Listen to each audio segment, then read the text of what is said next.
We're not screwing around today. Probably fade the music out before I start yelling into the microphone. I'd say we're not screwing around today, but then I just tried to yell over full volume music. So maybe I am screwing around a little bit today. It's also the fourth show I've recorded today, so everybody can cut me a little bit of slack here. Welcome to Old Man Squad Fantasy Basketball. I'm Dan Vespris. I am joined by my good friend Kingy at Adam King 91. It's relatively early for you now because we time differenced our way to a larger. Well, I mean, I think technically we're closer in time, but it's much more difficult because when we were super far, it was almost like you were a full day ahead, and now you're not quite anymore. Kingy's got surgery on Monday, so we are sneaking this show in before he hits the IL. We have, I think I did 4 questions here, but we're going to elaborate on them a little bit from our mailbag tweet. And we're just getting right into it. Gone are the days of lengthy beginning of the show promos. It's just time to go, man. It's winning time. So here's the first one. And I tried to set this up. Let's see what happens if I messed around with like how the screen looks. Nope, that's terrible. That's not bad. That's okay. The smaller our heads are, the better. I was going to say, it's probably better that way. You can follow Adam on Twitter at AdamKing91. I am at Dan Vespris. That's the same handle for Kingy over on Blue Sky. I'm Old Man Squad on Blue Sky. Like, rate, and subscribe. And the first question is about Stephon Castle. So this one's an interesting one. We're recording this show before the Spurs play their first game without De'Aaron Fox. Mm-hmm. But so guessing just a little bit on that front, but Kingy, where do you stand on Castle? This question is about points leagues, but let's just talk about him sort of across the board. Although prior to the De'Aaron Fox surgery and shutdown, he has more been a points league only kind of guy. What about going forward, you think? I think the De'Aaron Fox news probably just solidifies him as someone we have to hold. I know he wasn't great in that last game. But prior to that, he'd been pretty good. I had him in a league, which I'm now eliminated from. So not paying as much attention, but he had been pretty good. He'd been scoring double digits, playing 30 minutes. He gets you steals now and then, some assists, some rebounds. He's actually a decent, sneaky rebounder from the sort of point guard position. So, I think the Spurs are just going to run him out there and see what they've got, with a view to next year is going to be the launching point for the Wemby De'Aaron Fox combo. But where does Steph Castle fit in all of that? So I think they'd like to get a look at him running the show to, determine, is he a point guard? Is he a shooting guard? Where does he fit? Does he come off the bench? Does he start? So yes, long way of saying yes, I think he is a hold. Yeah, I'm kind of, so I've been mostly out on Castle prior to this point, which I realize very clearly delineates the differences between the different formats that you and I prefer to play. Because while he was scoring, 22 points a game with 4 rebounds and 4 assists and a steal and, 1.5 3-pointers, he was doing it on like a pretty high volume, 41% from the field and like 68% at the free throw line. So he was basically just dragging you down, and he was around 3 turnovers a game as well, which made him the prototypical points league guy, just racking up the counting stats and all the efficiency stuff. You can just sort of throw it out the window. It does feel like with every player, there's kind of a cresting point where the volume is big enough that it almost doesn't matter how bad they are at percentages or turnovers. And without Fox, I think we probably have to assume that he gets to that point. Now, it's incredibly naive for me to say, go pick him up. He's at it everywhere, because most leagues, well, forget points leagues, even category leagues, most of the time there's some team out there that's like, I don't care that he's awful at percentages. I'm going to try to win the other categories, and maybe I catch him on not the worst week.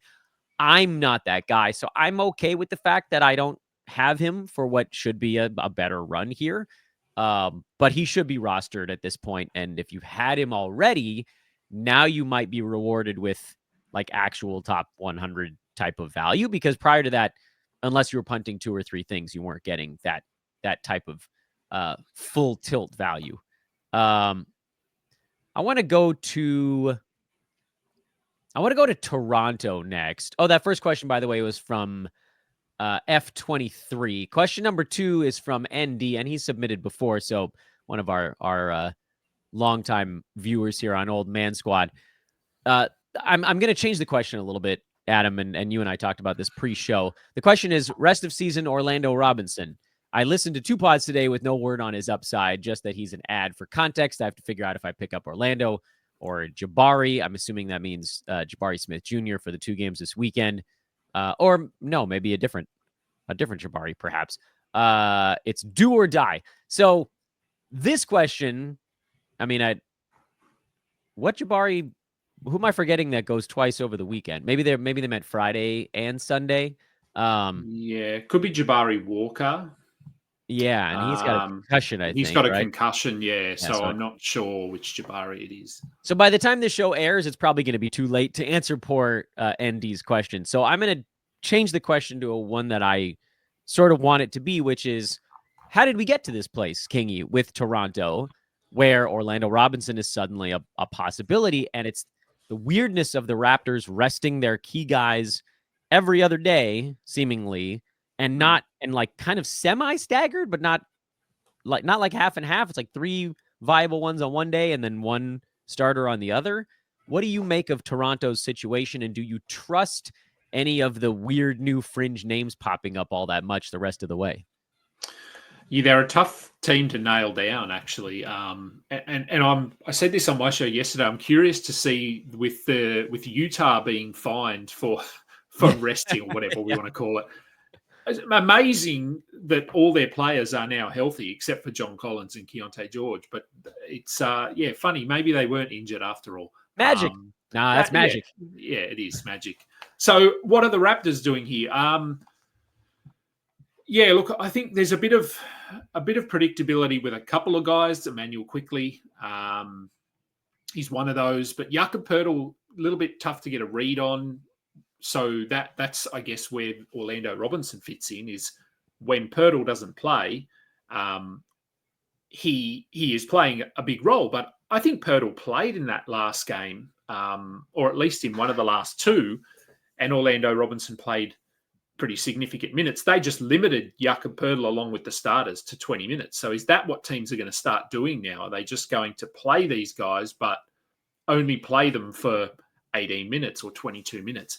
And which would you rather? Would you rather have a player that just isn't going to play so you can stream, or someone like a Jakob Poeltl who in 22 minutes, he can still give you a double-double with a steal, 2 blocks, a couple of assists? So it's a really tough time of year to navigate, and Toronto are one of those teams. Orlando Robinson is someone that I've actually spoken about a little bit on my show. I like his game in terms of fantasy viability, and we've seen that in the last couple of games. But if you go back beyond that, he actually wasn't doing a lot in 24 minutes. So this is one of those situations, I think, where there's a bit of recency bias, and he's had 2 good games. So do we add him? Colin Castleton is apparently a guy that plays for Toronto and is getting minutes as well. So I'm not sold on Orlando Robinson as much as I would like to be. And unless we can get a bit of predictability with the Raptors, but I think Scotty Barnes is questionable for tonight still, I haven't seen an update. But RJ Barrett is back. Emmanuel Quickly is back, who just quickly missed the next game because they're not even resting on back-to-backs. They're just resting and yet not being fined. So, it's hard. Yet. They're one of the tougher teams, I think, to get a read on. Yeah, because you've also got, in addition to Orlando Robinson and Colin Castleton, you mentioned AJ Lawson had scored 60 points in his last 2 games. As of when we're recording this, they actually play, hilariously enough, they play the Jazz on Friday night. That's a game that's going to be happening again after we finish recording. Jared Rhoden scored 25 with 12 rebounds and immediately got sent down to the G League for 3 games. Jamison Battle played 38 minutes in their last ball game. I mean, it is a cluster mess. So, it's one of those things where, like, all the leagues that have day before ads, so overnight fab and stuff like that, I don't know how you ever do anything with Toronto because it's hard to know exactly who's in. They've been kind of alternating days on and off, but I don't know if that's going to continue if the league is really cracking down. And sort of the good news there is that Robinson, it seems like he's going to get mid-20s in minutes regardless. So if you get like a good game mixed with a bad game, you can kind of average him out for Toronto's okay schedule through Monday, and then their schedule gets dumb after that. Same story for Castleton. Seems like he's playing more. And Lawson, actually. He put up 32 when Barnes and Quickly and Barrett all played, and then he put up 28 when none of those guys played, and Pirtle was back in for 17 minutes. So I think I trust those guys in good head-to-head scheduling spots, those fringe dudes. I don't know what the hell you do with the main cogs. I think you have to hold them and hope that you're going to get 50 to 75% of games active. Maybe you get a little bit more against competent opponents. Perhaps they'll play their guys against, I don't know, Toronto's on a pretty incredible run of playing mostly terrible teams right now. So they kind of want to rest their guys. Golden State is in there, but like everybody else they're playing is outside the playoff picture for the better part of 2 straight weeks. So I think I do trust the fringe guys, but just like know that it's not going to be as good as it is but this is like, and Kingy, we could do a half an hour on this alone. This is the magic of silly season, because teams that are playing against tanking teams aren't game planning for them at all. They're just like, they're saying we're going to win this game in the end because we know our opponent's trying to lose. So these weirdos are putting up huge numbers because no one's bothering to guard them or learn anything about them. And so they can put up big numbers for a week or two in a row. It happens every year, and trick some of us into drafting them the start of the following season. But I don't think we're going to have that problem with Jared Roden or whatever the hell else is going on there. This question is a little bit more like the ones, Kingy, we got last time around on our last mailbag, and it has to do with big name players that are not in right now in the playoffs. Mm-hmm. And the two that popped up in this particular question from James M. I'm in the middle of my playoffs.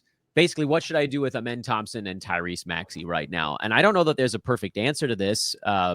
Thompson is expected to be reevaluated in about a week. Maxey is still getting ruled out a day in advance, but they haven't ruled him out for the season yet. Maybe being the operative word, because there's sort of, at this point, no real reason for Philly.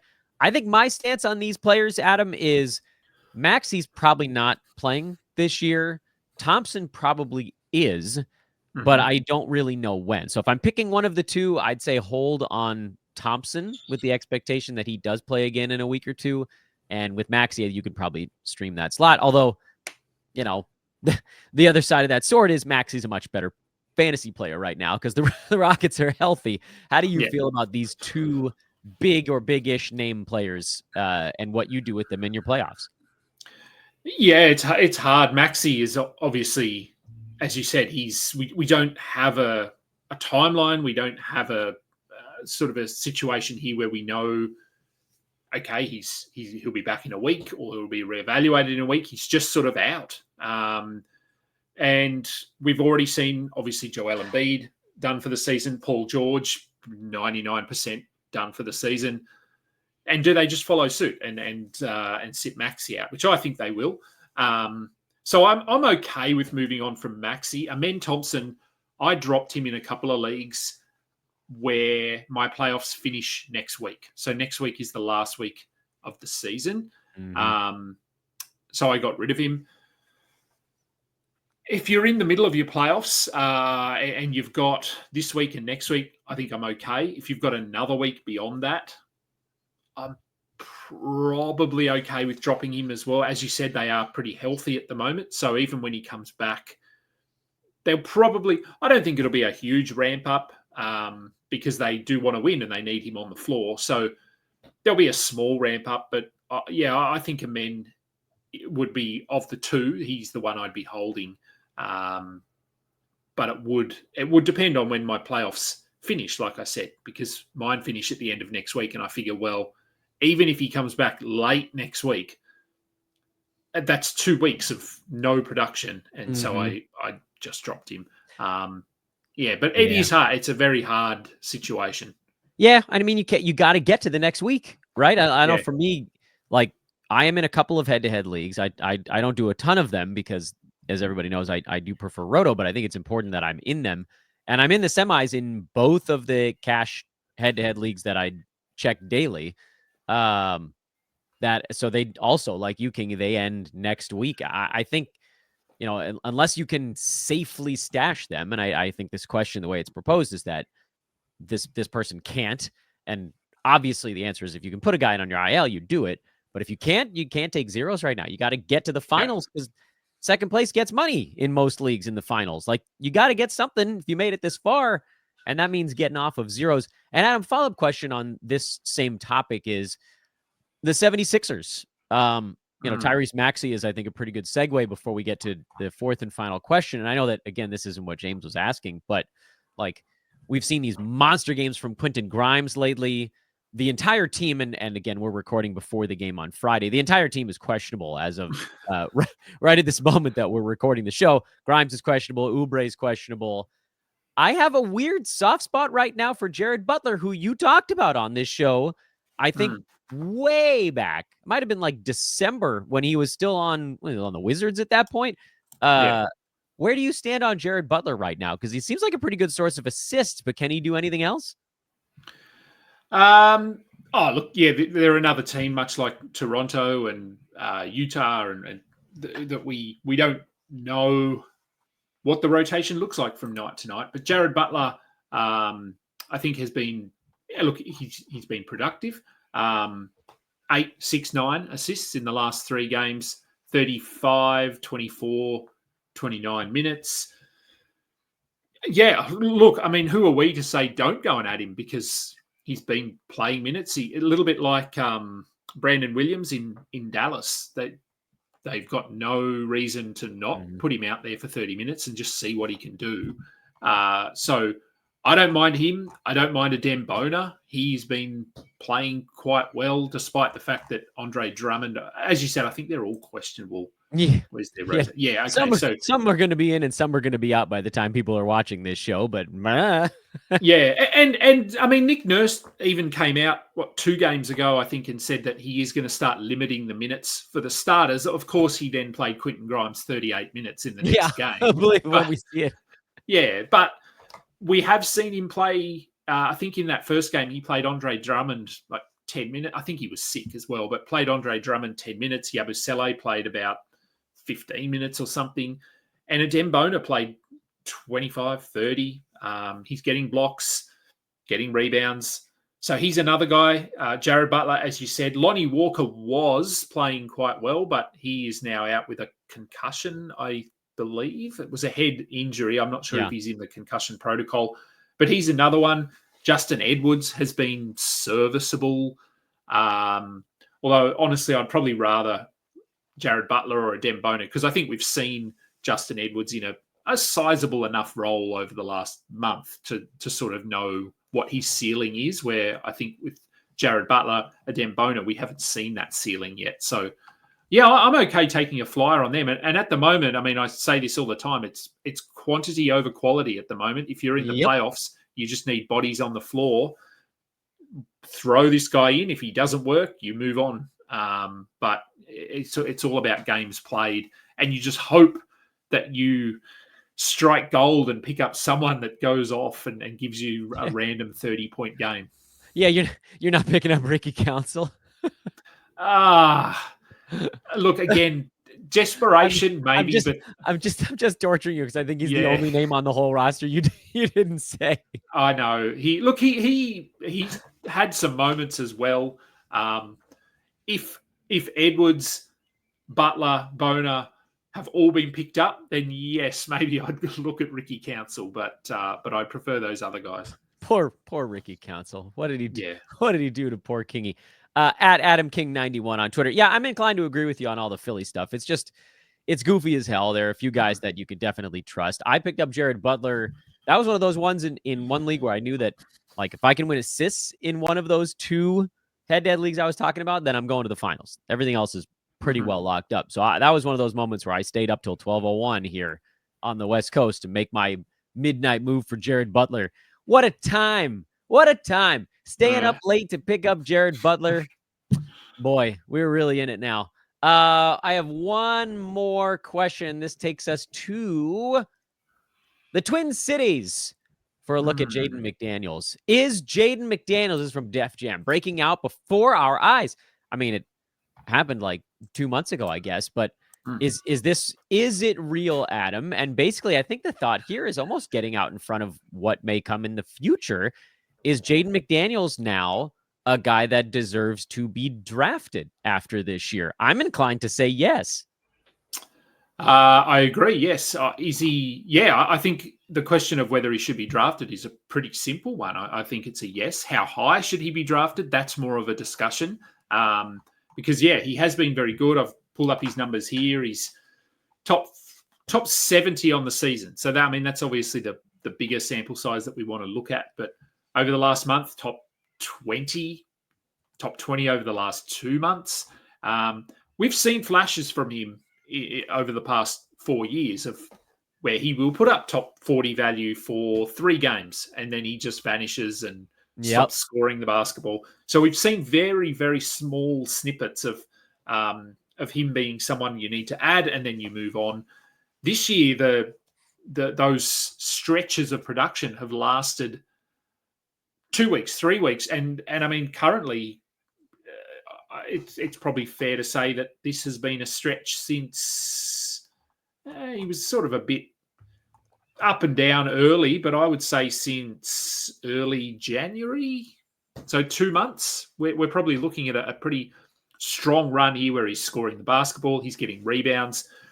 Do remember they've had some players out. So Rudy Gobert, not that he's a huge impact, but Rudy Gobert has missed time. Julius Randle missed time. Mike Conley's just bad. Dante DiVincenzo missed time. So he's had some, I guess, help in terms of opportunities. But, I mean, largely he's just been probably their most consistent player. Yeah. And they need him on the floor for his two-way ability. So, yes, I think he is drafted next season, and I think he probably goes in the 7th, 8th round. Yeah, I think I'm basically with you on that, and I think I probably would do it. He profiles to me, because he doesn't score a ton, as someone that'll probably go, you said 7th or 8th round. I think he probably goes 8th, like kind of pushing up clear, like near the edge of the top 100, but maybe not all the way there. But also, like, looking around him, that team was unbelievably healthy for the first 2 and some odd months of the year. So they were sort of due to miss something in there. And like, he was showing signs of coming around even before everybody went down. Now, obviously the usage went way up at that point, and that's when he rolled off this, top 25 stretch. But like, even top 80, top 90 to me makes him a pretty worthwhile guy, because he does a little bit of a lot of things. Field goal percent is league average. Free throw percent is a small positive. Turnovers are good. Blocks are a slight positive. Steals are a positive. Rebounds are a slight positive. Threes are a very small negative. Like, the only thing you could point out there and say, yeah, he's not really helping you much, is basically scoring, where he's at 12.5 points a game. Because like, even adding 2 assists a game out of a power forward isn't bad. It's not helpful, but it's not bad. So I'm into it. Obviously we don't know what the Wolves are going to do during the offseason. They are playing well right now, but looked pretty terrible up until that point. So are they like, did they figure it out, or are they just on a little bit of a hot run? There's a lot of things that I'm sure we'll go into what the Wolves do with their offseason, but his job is safe regardless of who's been healthy around him. That, I think, is one of the main points that you were talking about there too. Like, yeah, guys that went down, it didn't change his minutes, it just changed his touches. So, yeah, I mean, I don't know. To answer the way the question was originally framed here, is he breaking out? I don't know that he's ever going to be a true, what you'd call like breakout guy, because unless 3 to 4 starters around him are hurt, he doesn't really want to take 14, 15 shots a game. No. But the consistency, that's what you were talking about as well. The consistency that we had never seen in the past. And I'll admit it, I wrote him off this year too. Like, his first 2 or 3 times where he had little mini hot stretches. And then all of a sudden it lasted for like 6 games, and we all looked at each other like, wait a minute, is this the one? And then it kind of was. So Congrats to Jaden McDaniels. Congrats to our buddy Rhett Bauer, who I believe has his jersey on the wall. And it's fine. It's finally now accruing value as opposed to like driving the car off the lot, which was for the last couple of years. And it looks like Jaden McDaniels is a guy now. So that's pretty sweet. Kingy, I forgot to bug you about this mid-show, but what are you working on these days? You just coming down the pike here trying to win some leagues? Yeah, still going in 1, 2, 3. Still going in 6 head-to-head leagues. So in the semi-finals of, I think, 4 of those, it's that point of the year where head-to-head becomes very frustrating. As much as I try to tell people to play head-to-head, it comes down to luck. It's 100% luck. Well, not 100%. Let's go 80% luck. So hoping that my luck holds in 1 or 2 leagues. We'll see what happens. What else am I working on? Well, trying to do a daily show. It's a little bit tricky at the moment with the knee and the injury, and next week. Just wait till next week. Yeah, next week will be even harder. So we'll see how that goes. But still got some articles coming out over on RotoWire. Actually, a sort of a one-off article which will come out next. I think it's next Monday. It comes out on. I think it's on Yahoo, and that will be around understanding head-to-head leagues, fantasy playoffs, so strategies, things to be aware of. I've got a lot to say about that. So that should be a good article. I'm bracing myself this weekend to sit down and write that. But yeah, just normal daily show and Twitter, all the usual places. Yeah, I mean, this is it's not like victory lap time for me. This is just the time of year where everybody's like, Dan, we really should have tried Roto, but it never holds. It's the same thing every year where my mentions are just packed right now with, Dan, tell me more about this Roto thing you keep talking about and how injuries are not that big of a deal. And then I explain it and they're like, oh, that sounds really fair. I like that. But by August, they're just like, nah, I don't want to do that. That sounds like way too much work. I'm like, yeah, I mean, it is a lot of work. You have to be focused on like every day, the whole season, and these little tiny incremental shifts have to kind of be your serotonin dose for the day. Where with head-to-head, you get that big kick. Oh, I won the week. I'm the man. Yeah. And then you like go to the next one. You don't get that in Roto until literally the last moment of the last game on the last day. So it's very much not for everyone. But if you're in a league with a games cap, and this does apply to some degree on the head-to-head side, not quite as much, but like more so in Roto because you don't have that week-to-week variance. If you have a games cap Roto league going and your star player misses 2 games in March, it's the same as if they missed 2 games in December. And there's something very calming about that because I have Donovan Mitchell in 2 leagues. One of them's Roto and the other one is head-to-head. And I'll give everybody only one guess at which one of those is going poorly for me right now. Yes. Spido, where have you gone with this magical groin injury? Kingy, I know you got to go. You are being chauffeured to the market after this show. Yeah, I'm so sorry, man. Good luck with your surgery on Monday. Everybody else, take some time in the comment section to wish Kingy good luck on his surgery coming up on Monday. And I assume you'll let us all know how it's going when the painkillers have worn off. Yeah, I will. Yeah, so we'll see. I'll find out post surgery whether I need surgery number 2. So yeah, we'll see what happens. But I will have an update as of Monday afternoon. I just realized that your head-to-head finals week, you're going to be loopy as hell. That's going to be very interesting for you. It might work in my favor. Yeah, because really, I might not overthink things. I like this guy. I'll just pick him up. It's gonna be like everything just comes through so clear in that moment where you're just high as a kite on painkillers. You're like, oh, this is the guy, and the whole board just all the names float out of the way, and just one is sitting there right in front of you. Oh, that's a beautiful thing. He is the great Adam King at Adam King 91 on social media. Kingy, I'll see you in a couple days. Hopefully, yes. See you on the other side. I almost screwed this up, but almost, as they say, only counts in horseshoes and hand grenades. Bet Online is the world's most trusted betting platform and your number one source for betting on March Madness. Yes, it's that time. BetOnline has the largest selection of odds on everything around March Madness, all the way to a $200,000 bracket contest, making them your number one sports betting source. So, whether you've been doing this a long time or you're just getting into it for a first time, BetOnline is your ultimate game day companion. With every Cinderella story, every hat trick, they've got you with odds, stats, and more. The more being, you got prop bets, you got player props, you got futures, you got in-game live betting on every game, every play, and every win. Bet online, the game starts here. I hope that Adam and I were able to bring some of you a measure of solace that are dealing with the weirdness that is the fantasy playoffs and silly season. And look, I get it. Everybody knows me as the roto guy, and that's fine because, like, you got to have a niche in this universe. I'm in head-to-head leagues, and I get it. They are exciting right now, kind of sphincter puckering type exciting. But also, when I log in the morning and I'm like, oh, Donovan Mitchell's still out. Oh, cool. Keontae George has a sore foot. Like, Keontae George is supposed to be the guy that was immune to this BS on Utah. Oh, I got like a couple of Brooklyn guys. Yeah, they may or may not play every ball game. It's annoying to have your season defined by teams' schedules, but you can plan a little bit for that, minus guys that get moved in the middle of the season, and just the whims of a player's energy level. It sucks. It's true. I'm going to fight through it. I feel pretty good that I'm going to get at least one of my two teams from the semis into the finals, so that'll give me a shot to win some actual cash. I would love to get both.